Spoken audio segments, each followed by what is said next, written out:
开会了。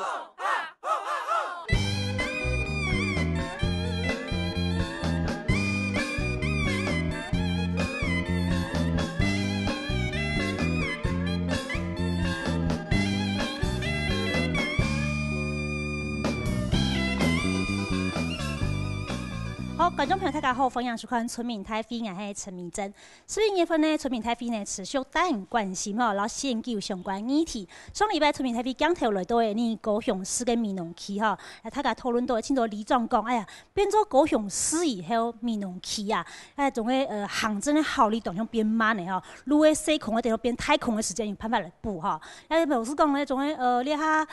区长迄因为管派啦哈，所以。嘛，该行政的长期在谈那种市政府的决策来做打算啦哈。故说村民因为讲，哎呀，他对于你美浓地区迄种的地方支持啊哈，产生一点影响，尤其迄模特的迄种属于特别证明代表哈，无迄种监督立法的权利哈。故说有那个美浓地区哦，有19张里的里长哈是来讲出。系唔系美浓的成立者所谓客家自治区哈？因为美浓嘅客家人口占了有89%按多啦哈。故说到客家嘅文化特色，甚至客家人口结构当中呢，都全台湾都係真有重要意義嘅哈。所以嚟成立咗客家自治區呢，拿轉頭擺明顯嘅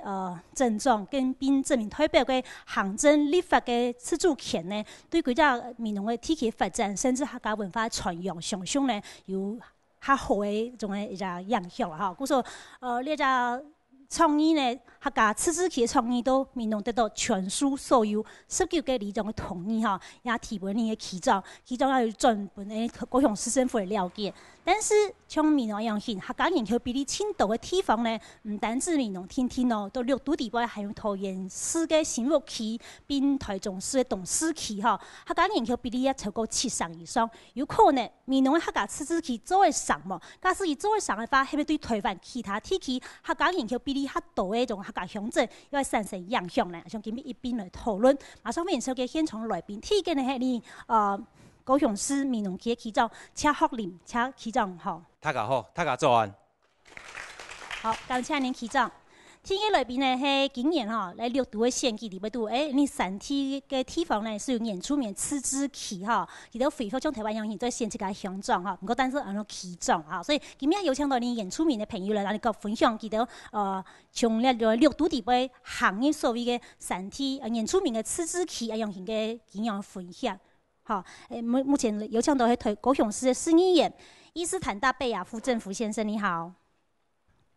大家好。哦，大家好，好。好，再嚟歡迎收嘅係你6隊風雲七自賽沙總總政兵阿兵講吼。各位鄉親，大家早。其實到民國99年嘅1月27號公布嘅所謂客家基本法啦，哈，客家基本法裡邊講到呢，第6條講到，凡是客家人口超過1/3以上嘅呢，是講到客家文化重點發展區，哈。看見美濃也有89%嘅人口係客家人，當然係客家文化重點發展區哈。但是變做變入太高雄市以後呢，到行政立法甚至監督方面呢，都失去頭擺地方自治嘅精神並功能哈。故所以有那種客家自治區一樣想法提出來。到底目前地方上對呢個議題有乜嘢反應呢？向沈騰騰新聞記者講頭來了解一下。高雄縣市合併了後，本來嘅美濃鎮變做美濃區。行政層級上，區公所變做市政府嘅執行單位，自主權無上頭擺。因為同縣市合併建設，市內就盡將這個撥用經費用到地方建設。合併了後，乜個事情攏要經過市政府裁決，區長冇權冇錢建設地方。因為呢，地方上有啲人提出客家自治區嘅概念。做乜嘅？我講要實將實自治區，要依照原住民，因為我哋美濃客家人。美濃客家人所以喺高雄市呢有少數嘅部落，所以我哋6區，因為屏東都係有5隊，所以有隊贏噶。設立美濃客家自治保護區涉及法律，短時間之內可能無法符合賦權嘅3個山體區鄉權，有地方自治團體發言嘅地位。不過要當到客家文化特色嘅美濃，最近幾年來面臨客家嚴重流失呢條問題，所以地方上出現危機意識。嗰當然講，我哋客家歷史文化已經因為無人重視嘅呢，所以嗰度複雜地方人士已經我哋民眾已經感覺到事情已經發生一個嚴重嘅俺们那么想到哎，提防自治可以呢，假是个甚至保护的呢，俺们自家来做俺自家的事情。演戏合并嘅會議，同4年接行落來，產生遇到行政層級同行政流程嘅問題，同法律無法度小改進前，可比以文化長期嘅思維，同時強化地方同市政府嘅溝通協調，客家文化更加得到重視，亦係一個應變之途。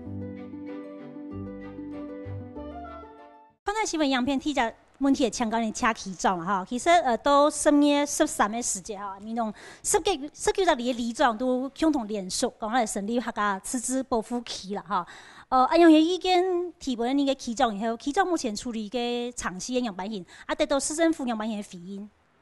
一個地方，大家嘅時候講緊客家語言、客話同文化慢慢嚟會流失啦哈。地方領域提出過後，我同我哋師傅哈反映。當然，師傅也對這件事情哈樂觀其成。樂觀其成。那因為可是牽涉到修法，我想也部分哈，沒有講我哋公司政府讓我哋來講，議會講做得都做得，因為係呢提中央地方制度法的一個修正哈。這部分可大家努力的哈，包括我哋地上有發生，好，我哋地方上嘅議員，好，立法委員，好同。中央哈來提議，安尼可能會成功嘅機會會過大。有講是有機會啦，哈。香港人阿斌哥是講，其實客家自治區啊樣嘅概念，當然係就係新嘅創意啦，但是對於可能你嘅經驗力度是可是所謂演出名地區是有個3天演出名那種自治區嘛，哈，所以變咗講兩部分相同佢都提出來講無傳言嘅自主性，哈，比如講青島嘅建設。我等等關愛的眼神啊，是講你部分唔要用乜嘢看，也變做升級做企業還有民農嘅地方嘅發展困難點。事實上呢，一個所謂自治一個理念呢，佢我哋300年前啊，吼，我哋綠隊呢早就已經自治嘅。因為300年前呢，我哋綠隊為了保鄉委土呢，自家有自家嘅軍隊啊，同嗰個土匪相戰啊。喺保鄉委土，自家有大總理、有副總理、有總參謀。民農呢，有民農嘅總理、副理。我哋300年前都已經自治嘅呢，已經脫離樣嘅咧，吼。故所以講呢，一個自治嘅一個思想呢，早落去我哋綠隊去發生過嘅。前幾年我有提出講綠隊自治嘅一個問題。我哋意思講啊，假使我哋咧國家命運前途係可以經過公民投票來決定嘅話，咁我哋綠隊體系自家客家鄉親，咁咧可以透過嘅公民投票呢，來經過嘅投票，我哋來脫離起來，變綠隊共和國啦，自家脫離成國啦。所以阿斌哥心境很態了哈。阿斌哥講出來，其實民農體系，佢個綠隊體系，依早是有清高嘅自主性嘅哈，但是你地方上鄉親對了解客家自治區嘅樣型嘅創意嘛意見嚟講，先談地方上鄉親意見請卡數，我了解太高。請教一下，假使係你民農區嚟變做客家自治區嘅話，佢財政規模，睇睇要有幾大嘅，一種辦法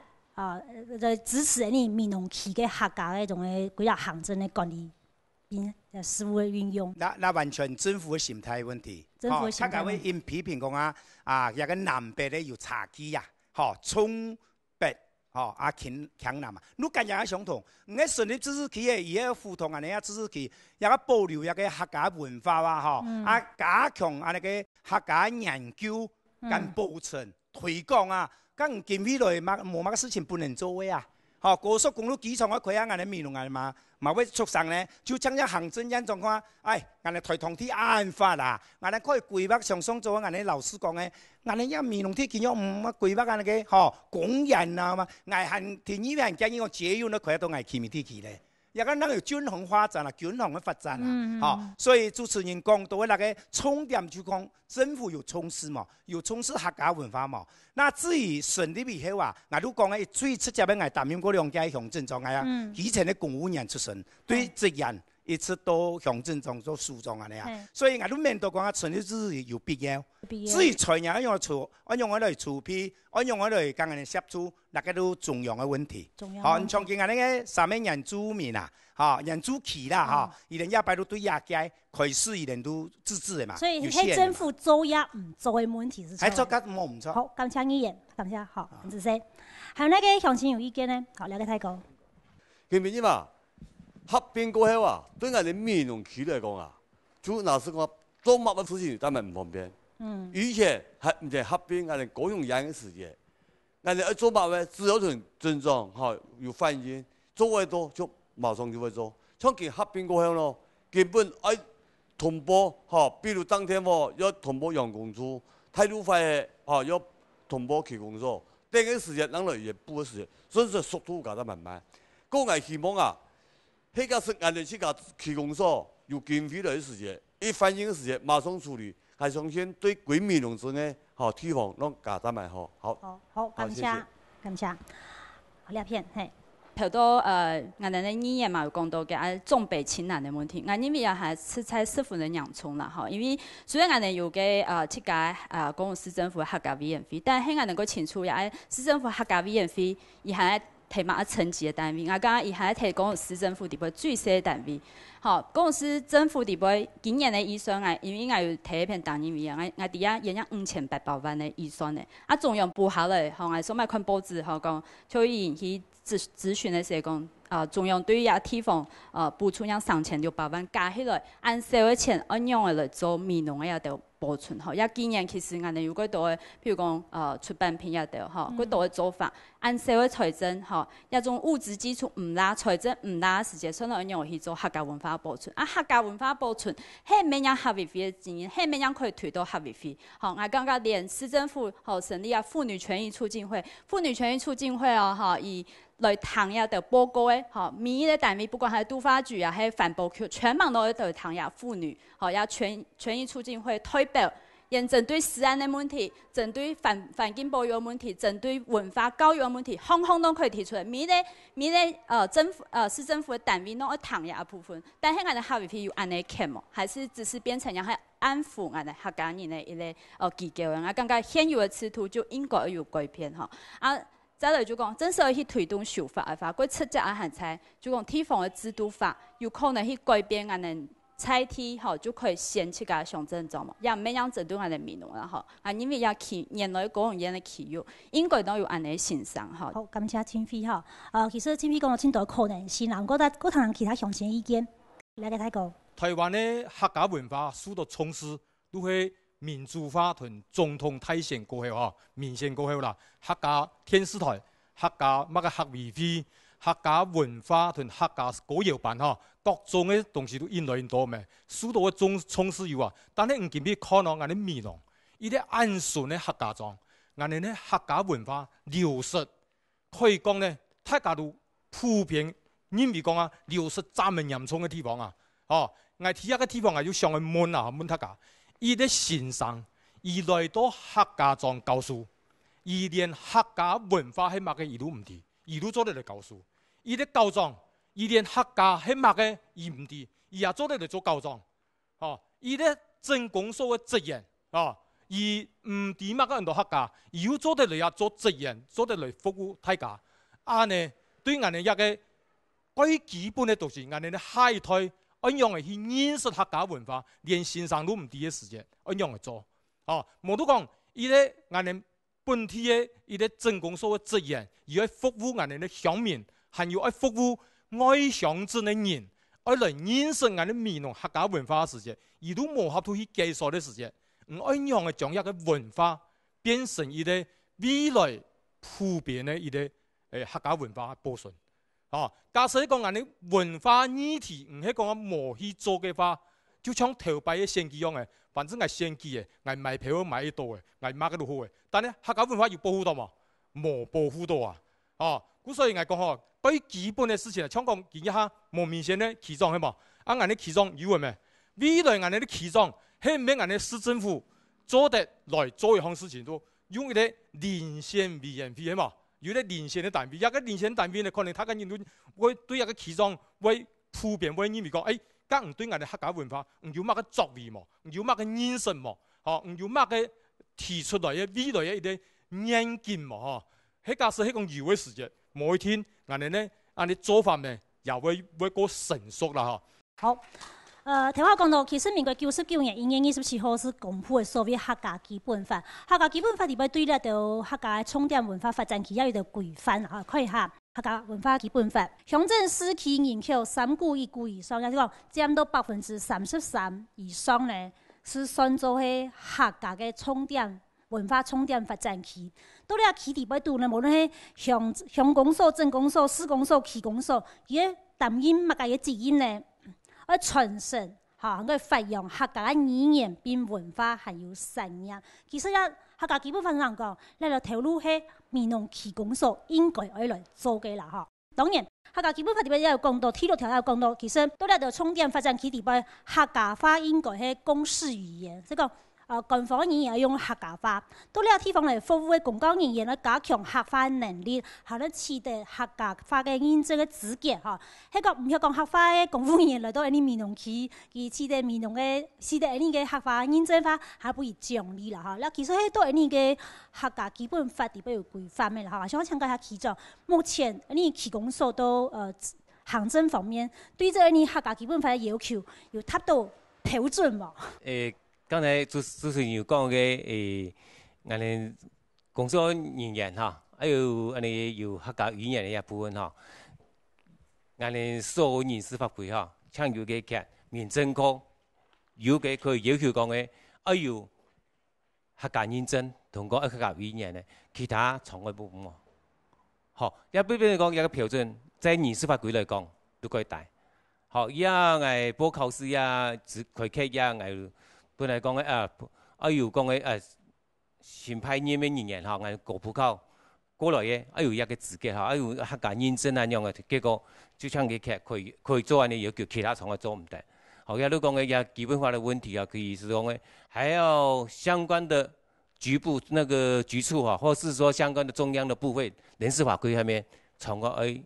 個加強再修改。客家體考啦，客家事務嗰種嘅相關考試，年年咧先考出來，讓如按多個人、哪班人做嚟用到你民農區公所。比如講，人哋一般民政，人哋聽佢劇，跟農業咯，跟人哋生意科咯，有需要，你想一同鄉親服務，每一半都冇一個要求，而且做唔到要求。做唔到要求哦。嗰陣有個人事法規嘅，就其實嘛要修改。聽到客家鄉親講，佢相對嚟講，像高雄市就茂林啦、桃園啦、南馬夏啦，它三度誒，它清伊嘅嗰種山體嘅鄉鎮嘅原住民，其實都係成立自治區，後面客家也在成立自治區哈。你想先嚟看一下原住民，佢哋今年開始嚟選佢哋區長，選佢哋區代表，佢哋有係樣板型嘅理由，就做法有樣板型。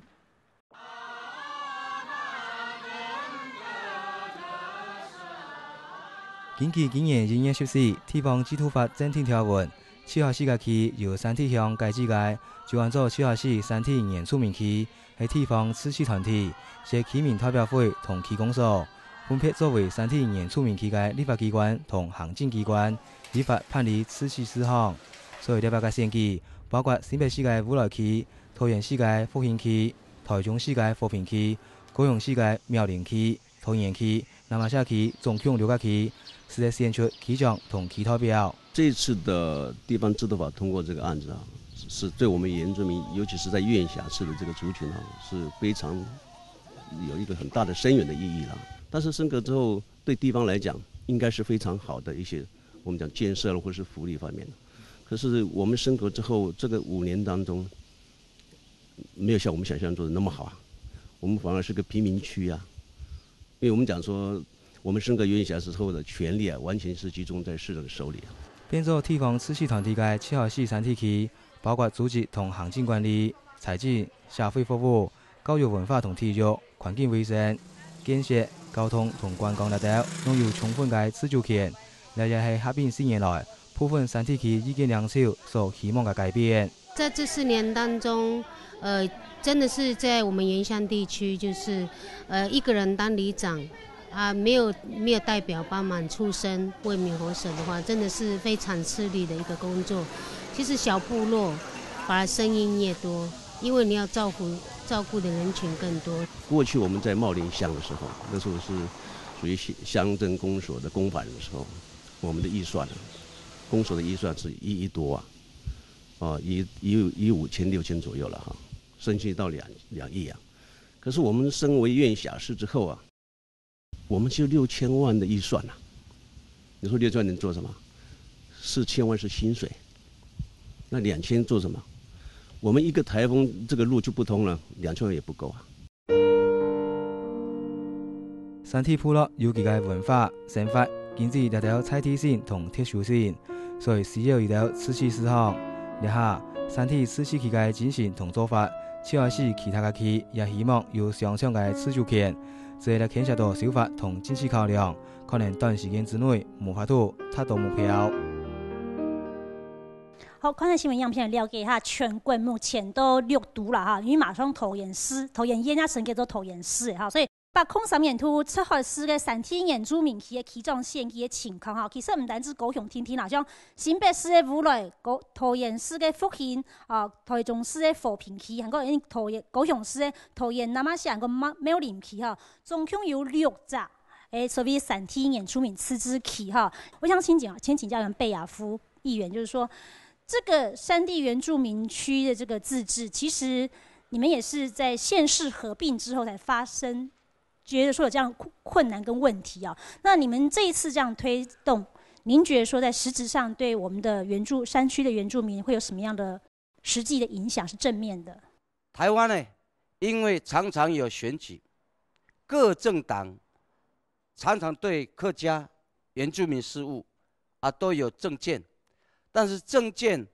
要法制化，那法制化的过程当中，在立法院呢又不实际只是表面上看起来有重视客家文化，有重视原住民，但是我们整个政府的行政体制是依法行政，法源依据在哪里？就是法源依据不足。那么我常常想，我们的政府也要接受教育，包括立法院呢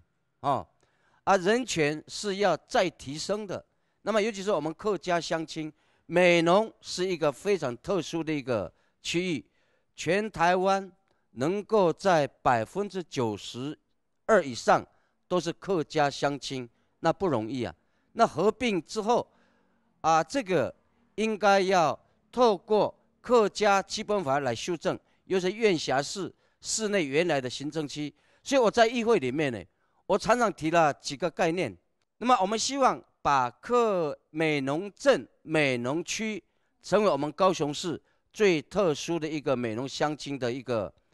重镇。我常常提第一个就是说，议员，那是不是法制化还是最重要的一个步骤？当然是立法院要有依据了，但是假如说现阶段会拉很长的时间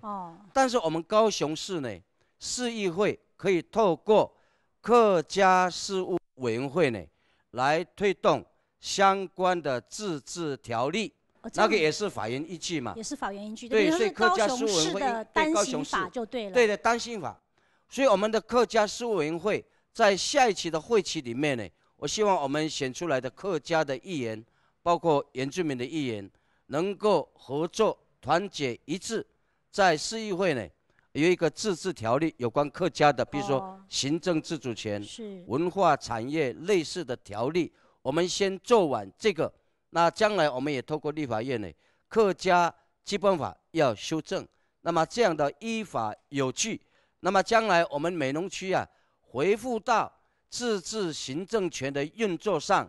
包括文化、教育、产业会有依据。那么这个是我的见解。好，谢谢议员告诉我们说，事实上不见得要从中央的立法院客家基本法，甚至是这个修宪法才能够做到。其实高雄市就可以有个单行的法规在这个部分。好，那我们也很高兴请到我们的原住民地区乡亲告诉我们，他们这一次要来选自己的区长，选自己的区代表，他们的认为这样的需求在哪里觉得心里面感受怎么样？好，这位年轻的小姐，我想要请问一下，就是4年前县市合并然后乡长跟乡民代表改为官派，那这次就是恢复乡民代表地方选举，那请问一下，这样子对你们来讲有什么改变？然后还有就是我们对于，因为我们是算是年轻一辈的，对于那个根其实已经有点，就是已经快忘记了。那你们要怎么去寻找？就是我们后面的年轻人去寻找这个根，然后还有当地的产业，还有观光，还有语言，这些都是我们应该要重视的。因为年轻人真的是就是在这个社会下，因为大家都是服务社会了，已经没有说在地的就业或什么，大家都已经去都市去生根或是发展这样子。我其实蛮重视就是这年轻这一块，因为年轻人在山上居住的人人口已经流失很多。那未来如果说恢复了原住民的地方改选，那就是民选，那请问一下，就是在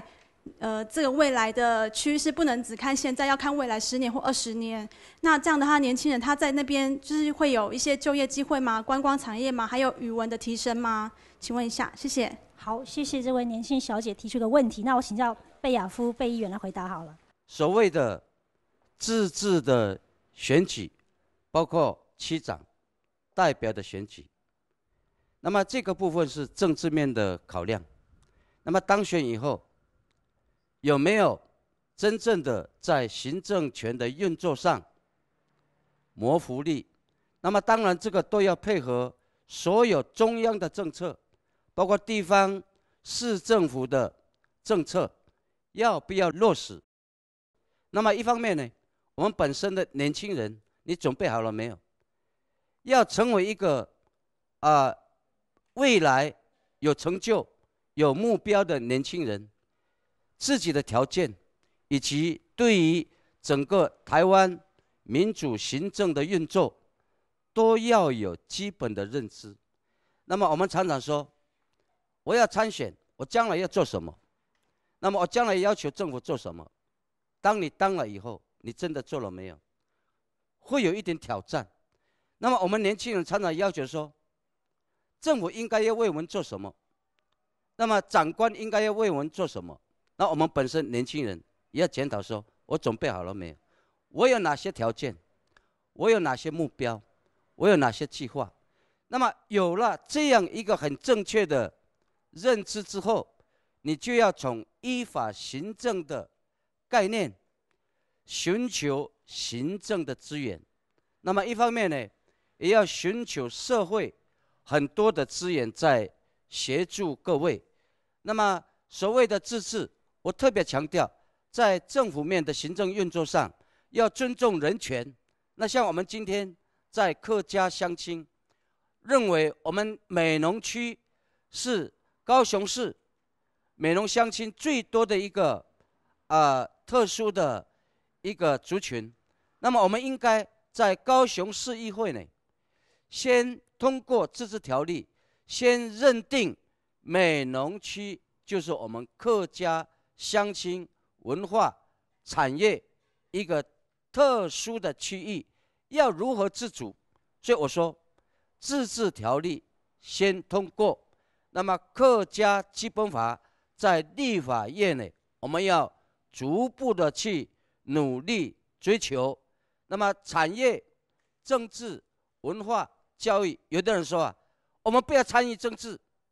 政治是跟我们的整个生活是息息相关的。谢谢我们的议员，从这个原住民这个自治区的这个经验的分享，还有给我们很多的建议哈。其实你看到一只族群的复振，佢唔单止喺行政立法方面，还个是要咧族群全面性嘅，大家对那个文化嘅思考性哈，拿出来有可能做得到。好像中班团你讨论题，以下唐台你原住民朋友嘅分享，下半团等下你可以下基础来讨论，实际上面临有乜嘢问题？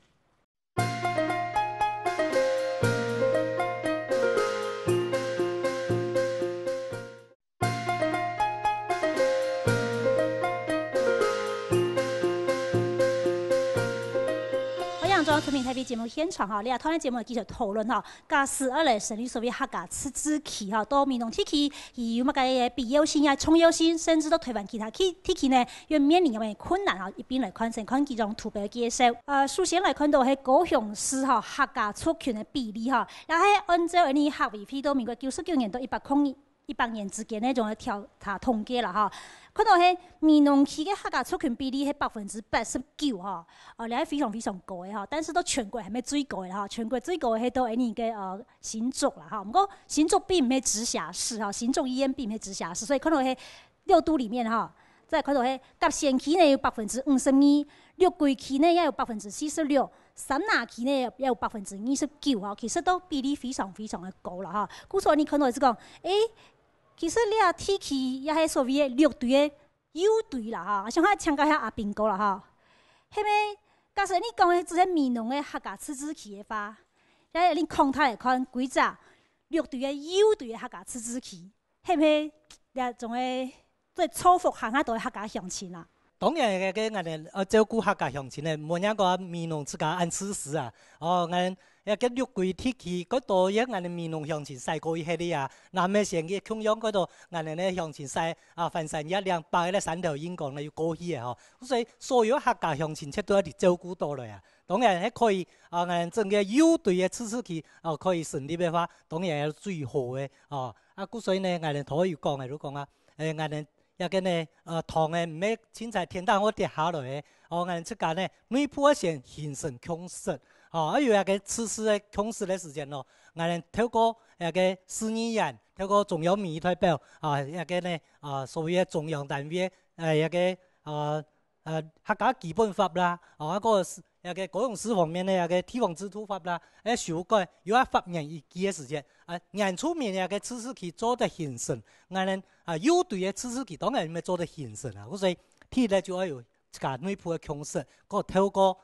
民意代表嘅力量去爭取，爭取嘅時間咯，修法有法面，絕對我哋眼望就可以達成。好，另外鋪設一隻係你族群內部嘅共識，第一隻係法制面，好來進行。我想請教下你嘅。區長是講，當然啦哈，那種誒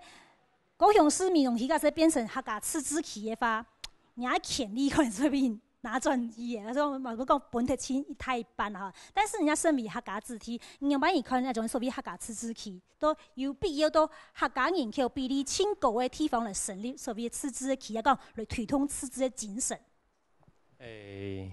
一個部分哈，係先說明啦哈，比如講我推動客家自治區。俺最主要目的係嚟乜嘅？最主要講俺保存俺自家客家文化語言。好，迄講嘅就講俺哋醫生俺哋語言點講嘅。迄講嘅俺哋高雄市政府底邊迄個天地乜嘅自治條例，吼，俺哋市政府較委批，俺市政府各種行政措施，吼，還有辦法講嘅，它都有個目的。其實自治區重點唔係太重要，最主要講嘅，俺哋怎樣嚟做。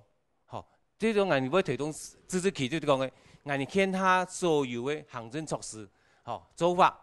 無法達到我哋地方中嘅要求，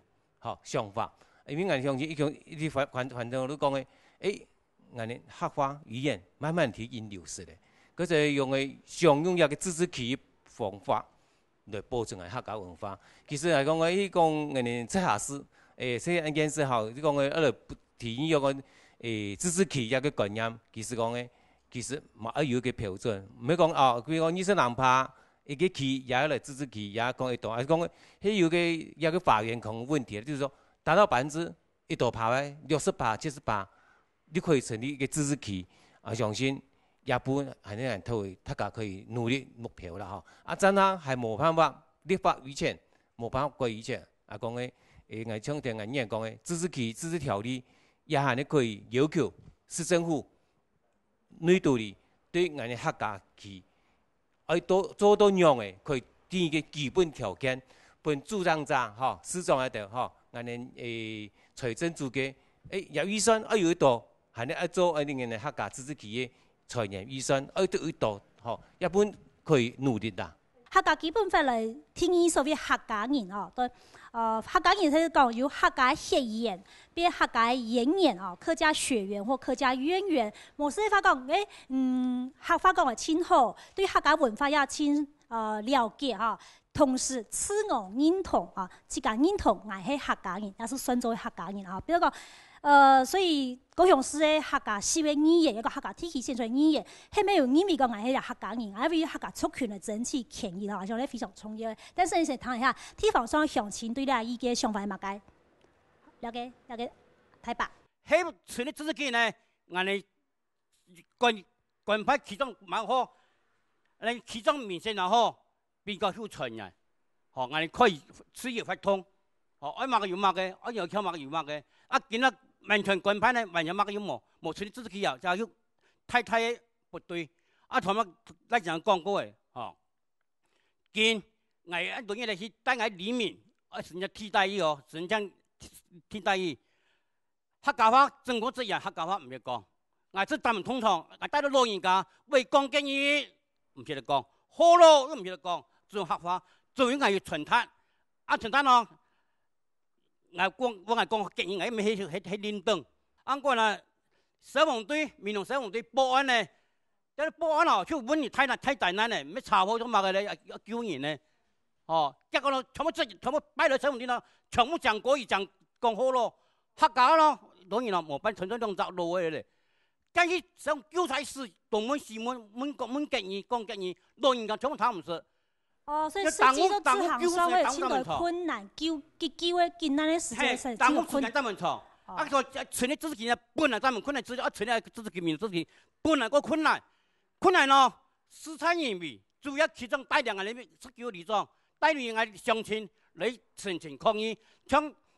依照。也被雅虎也講同樣上，那馬上沒理可以，以後俺民農又唔可以咯。好，安子生，好了解太哥。俺地方自治保護區，我提出來問題，第一個，長江嘅一些嘅限制嘅有冇？俺講限制圖書嘅結束嘅，關兩個牌，長江嘅語啊，請說國語。呢，現在呢，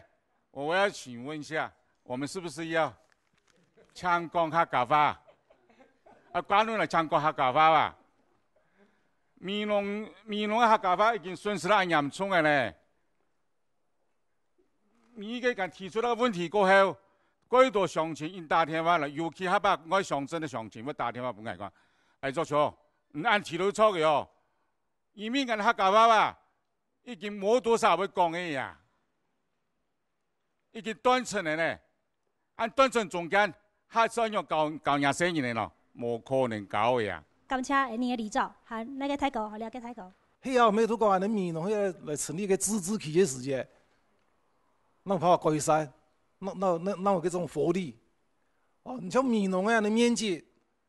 同高雄市唔知合併之前等於平態。人哋高雄市嗰個以冇合併收工嘅時間，都多面積差唔多120平方公里。都到同民農平態，個有度分咗道區咯，弄是個區，每個區有個區狀，結果民農安睇面積，那一個區嘅，一個區狀嘅，根本都完全都唔合理啊！喺唔知高雄市，人哋高雄市安尼嚟分嘅時間，民農可能有分咗19區。所以民農是分咗19個，有19個區狀，那有辦法嚟治理個民農。好，感謝呢位太哥。不是個條些個傳統嘅富裕都講話。民農嚟成立個自治區那有辦法解決嘅呢民農文化流失的問題啊，嗰種死氣沉沉嘅問題那有辦法給去除，那有辦法帶動嘅風氣。好，謝謝。好，感謝你嘅太哥。好，其實聽我嘅太哥講咯，其實高雄市政府有一個高雄市客委會對於做客家到民農做客家事務當中做起來。本菜體民眾感受唔係非常非常的沉啦哈，但是你看到一種表哈，又係高雄市政府客家事務委員會103年度市政計劃含個預算配合嘅對照表哈。其實幾隻高雄市政府客家委員會到103年嘅預算有2億2843萬，其實好蠻多哦。到了下目前可能到嘅都地位度哈，新北市。總扣量3490萬，台中市6038萬，台南市用到呢個客家事務部分只有395萬，高雄市有2億2萬，可能係非常非常多嘅哈。但搶到民農客家文物館嘅經營管理方面呢，是有1億3910，1億3910 900人嘅人啊，非常非常嘅多啦。所以講23000人仲因為24樣嘅醫生都未能客家文化講，但是詳細係因為講，幾隻民眾可以死氣沉沉吼，要死不活。聽我隔壁聽過講嘅啦，講幾隻客家文化流失係非常非常嚴重，但是按到醫生按到錢係用到哪裡去？因為用下來以後，鄉親冇感覺，甚至因為講。無救無下漲，機會種可以效果咩非常的好。阿邊講有冇人看樣嘅情況？其實做了可能發嘅預算配合表，錢係非常多，2億人誒，到目前5都地位係最多嘅，但是鄉親感受非常的隔一層啊。個2億呢，又唔係樣唔係講總開一個民農嘅一個期。所有嘅蔬菜可以用嘅，咁樣我講到咁一般嘅啊，其他凡有高雄市係其他嘅市政方嘅發揮，所以呢，一個呢，伊真是用起一個整民農整個體系嘅蔬菜呢，是樣一部分呢，伊個客家事務委員會呢，所有預算呢，文化啦，多得入產業方面，提那普遍啲提倡一下，但是呢，整年嘅地方嘅建設範圍多啊，唔單止係嘅文化產業方面啊，還有頭講嘅步路啊、路燈塊咧，嘅改多，硬生嘅啲啲地方嚟改多呢，佢可講呢嘅預算呢，就必須要一個市政府嘅硬去再變高台幣嘅預算啊，嗰個客家事務委員會嘅預算嚟嘅升壓碰都唔拉敗，升壓碰唔拉敗啊，好，但是呢啲其實民眾從反水庫開始經過人。幾十年來其實民間嘅社區嘅力量組織也非常非常嘅多啦，也非常非常嘅多元發展能量也挺強啊！想要強調下，你採體嘅社區嘅組織是講，睇我看到民農嘅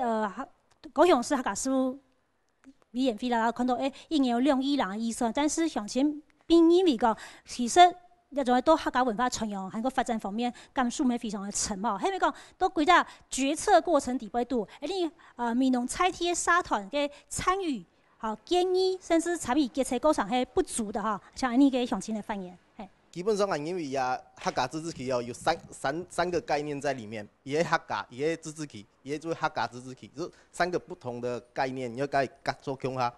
我草案部位都有問題，我特別有2秒去查一下我哋嘅法律。我查客家嘅時間吼，我哋國家嘅法律名稱裡邊有客家力量雜誌嘅，同客家有關嘅法律有15條。法條內容底部有客家嘅34條，但是我查原住民嘅時間，我發現原住民相關嘅法律有54條，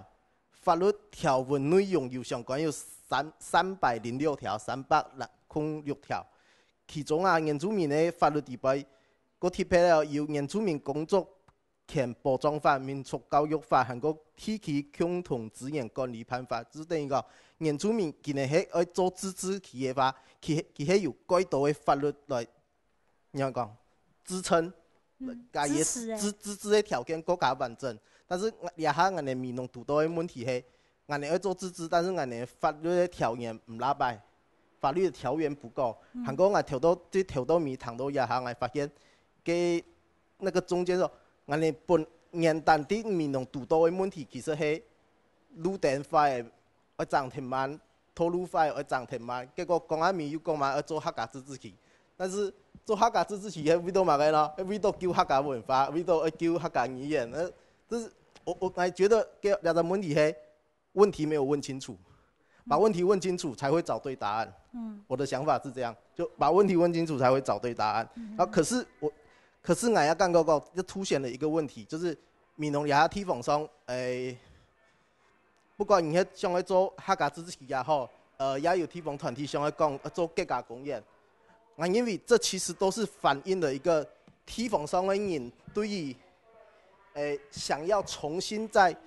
啲客家這片請到一些資源的挹注，重新來分配地方上的資源，還有新的公共的政治秩序的一個尋找一個新的出口。我覺得這個都是地方上面對地方發展、地方治理的一個焦慮，對，其實我覺得在還冇咁多時間去爭取來修法的之前，也許可以考慮像頭個總民府李總講的啊，我们脱离高雄市嘛，我们不要跟高雄市合并。希望向上俺各都心中演戏啊。脱离高雄市，这也许是一个办法，不然就跟高速合并到屏东县去啊。对，就是有另外一个方法，这可能它还是也是需要修法的过程啦。对，好，谢谢大家。感谢，好，了解太狗。议员刚才有说到，后面哈嘎这个委员会哈，竟会说那个经费其实很少，客家事务委员会是的。成绩很低啊！那议员说啊，干脆搬来这里啊，跟区公所合作哈啊！我认为是这样的，因为如果那个市的高雄市的客家事务委员会，它服务的是全高雄市的客家人，好，那本来权力很大的打到那边高雄了，又让他回来，好像下降了他的权力了好像又权力更小了。所以我认为应该反而是在美浓区再成立一个区的客家事务委员会，然后有一点经费。那短程可以做的话，然后汉家的那个他的意见也可以，就是说有一个遴选委员会，这个要干什么呢？我们一直都说在钱还有权力。现在区长啊，他权力没有市议员跟里长那么大，调来调去，种个里长呢，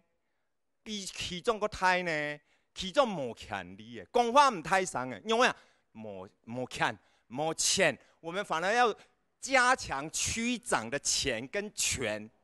这个是一个那个。如果远程当然是像议员说的，那个是要法源跟中央怎么申请，因为好，现在原住民委员会他们。有的应该成立自治区了吧，或者怎样，我不知道。但是呢，好，我们也经常水灾，原住民也经常水灾。他们遇到山崩、土石流、水灾的时候，他们遇到什么很实际的问题？这个要找谁？几千公尺以上可能是水利局还是什么？林务局中间可能还呢，那个水保局最大下可能有还呢。水利署啊，这个是中央，像议员说的中央的问题啊，很怕我们要有那个警觉如果我们成立自治区，我们现在就要有警觉所以我说我比较悲观当我们遇到什么灾难的时候，我们求救的时候，人家可能会怎样说？哎呦，那个不是我的区域是你们自治区。你们是自治区我管不到你，你现在反而要求我也说那不是我管的呢，所以这个东西我是比较悲观。我想要强调，清非常问题是讲，其实很多民众长期做沙期工作，甚至要参与高雄市政府的那种运作的部分啦但是我想要强调是讲，有可能是讲修法的话，可能修客家基本法，甚至修宪法较太，有可能你透过种民众采贴沙期 NGO 呀 NPO 的团体来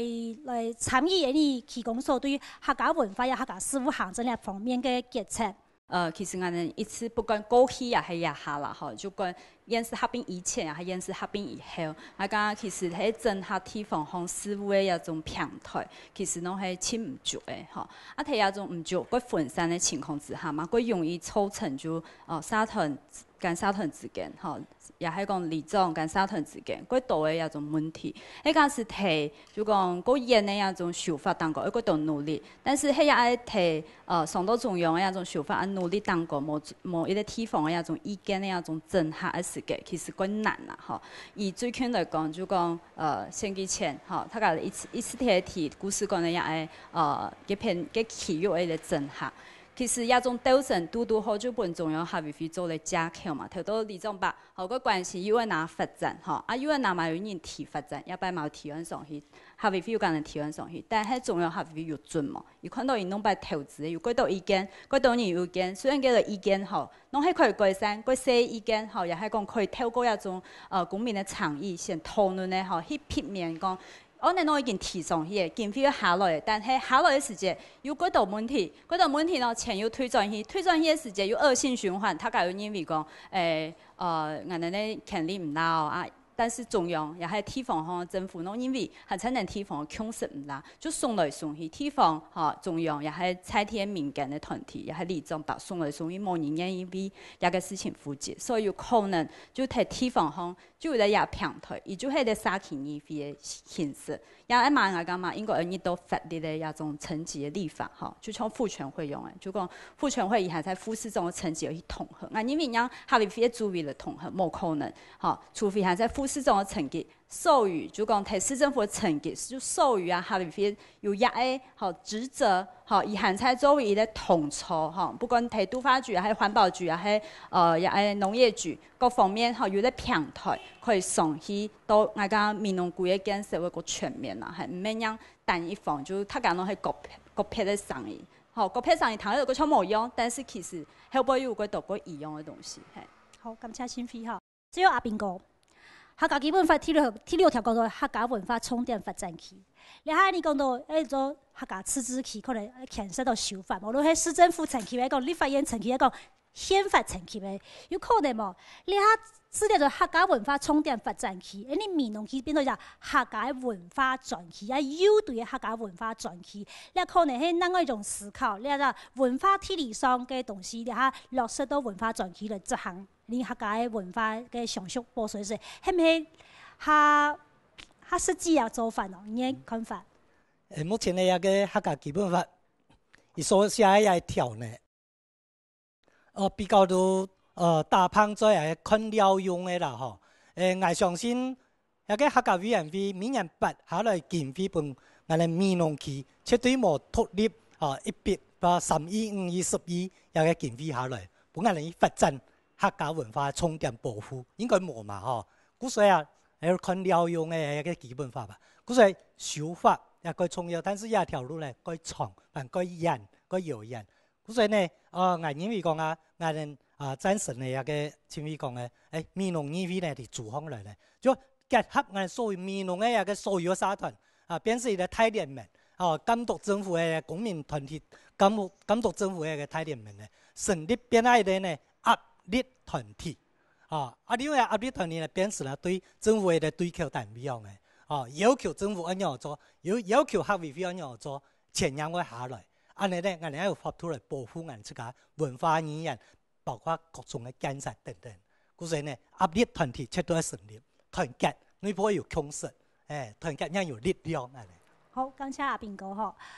其實你下高雄市嘅副市長李雲德先生咧，佢就係你民農嘅主體啦哈。佢頭擺做過行政院客家委員會嘅主委，佢嗰陣時到民國96年4月份時參加一個學術研討會，講到到一種嘅應該做參考聯合國文化多樣性嘅公約啦哈。所以因為講，假使係咪來修憲法嘅時間咧，係咪你來用？到客家人口較多嘅地方咧，用公投表決，係咪嚟設立所謂客家自治區哈？然後你嘅